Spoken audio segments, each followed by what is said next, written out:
इतिहास में कुछ ही हस्तियां महात्मा गांधी जैसी श्रद्धा पाती हैं। मोहनदास करमचंद गांधी, जिनका नाम महात्मा यानी महान आत्मा पूरी दुनिया पर उनके प्रभाव को दर्शाता है। गांधी जी का जीवन शांति की ताकत का प्रमाण था। अहिंसा का उनका संदेश समय के गलियारों में गूंजता रहता है। उन्होंने साम्राज्यों को चुनौती दी, बंदूकों और बम से नहीं, बल्कि अपने दृढ़ विश्वासों के अटूट बल से। गांधी जी की शिक्षाएं सीमाओं से परे गईं। उन्होंने सादगी को अपनाया। खादी के कपड़े और गोल चश्मे वाली उनकी प्रतिष्ठित छवि न्याय और समानता के संघर्ष का प्रतीक बन गई। औपनिवेशिक शासन के समय में जन्मे गांधी ने एक स्वतंत्र भारत का सपना देखा, जो ब्रिटिश साम्राज्यवाद की बेड़ियों से मुक्त हो।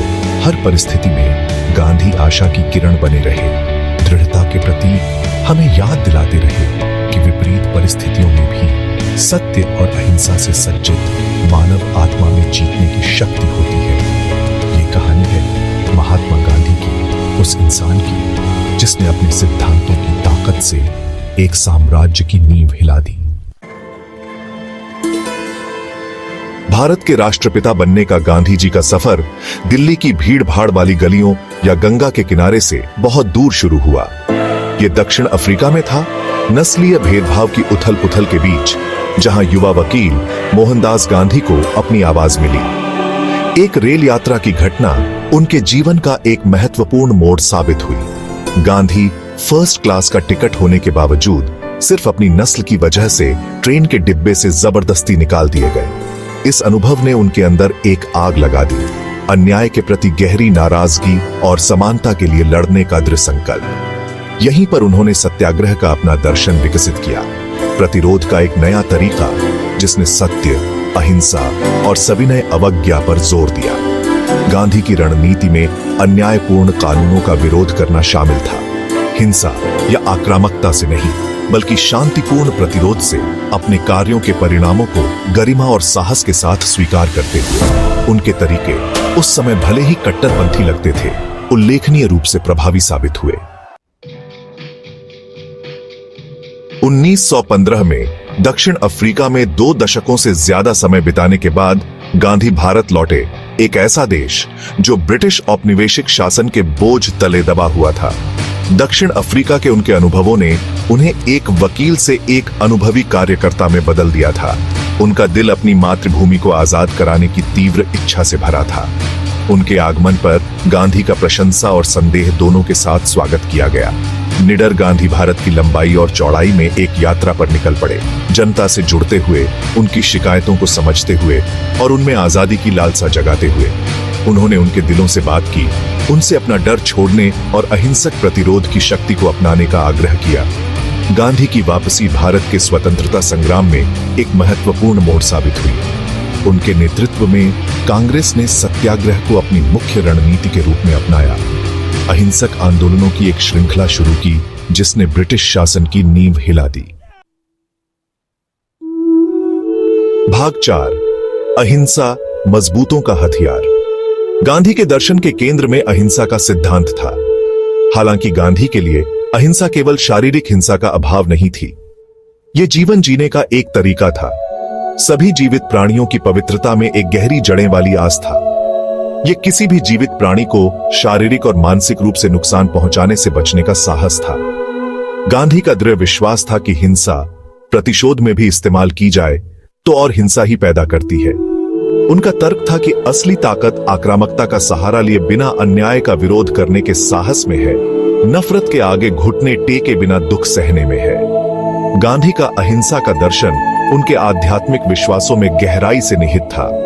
अहिंसा का उनका संदेश धार्मिक और सांस्कृतिक सीमाओं से परे था, जीवन के सभी क्षेत्रों के लोगों को प्रभावित करता था। भाग 5, आजादी की कीमत, साए घिरते हैं। जैसे जैसे भारत आजादी के करीब पहुंच रहा था, माहौल उम्मीद और आशंका दोनों से भरा हुआ था। आजादी के लिए लंबे संघर्ष की एक कीमत चुकानी पड़ी थी। रास्ते में अनगिनत बलिदान दिए गए थे। गांधी शांति की नाजुकता से अच्छी तरह वाकिफ थे। उन्होंने एकता और सद्भाव के लिए अथक वकालत की, खासकर हिंदुओं और मुसलमानों के बीच। हालांकि सांप्रदायिक तनाव का साया राजनीतिक अवसरवाद और विभाजनकारी बयानबाजी से प्रेरित होकर मंडरा रहा था। भारत का विभाजन एक ऐसा फैसला जिसका गांधी ने गहरा दुहक जताया, व्यापक हिंसा और विस्थापन का कारण बना। गांधी खून खराबे से दुखी होकर शांति और सुलह की अपील करते हुए आमरण अनशन पर बैठ गए। उनके प्रयासों के बावजूद नफरत के बीज बो दिए गए थे और एक तूफान पक रहा था। उनमें से एक थे नाथूराम गोडसे, एक हिंदू राष्ट्रवादी जो नफरत और असहिष्णुता की खतरनाक विचारधारा से प्रेरित था। भाग 6 30 जनवरी 1948 एक राष्ट्र शोक मनाता है।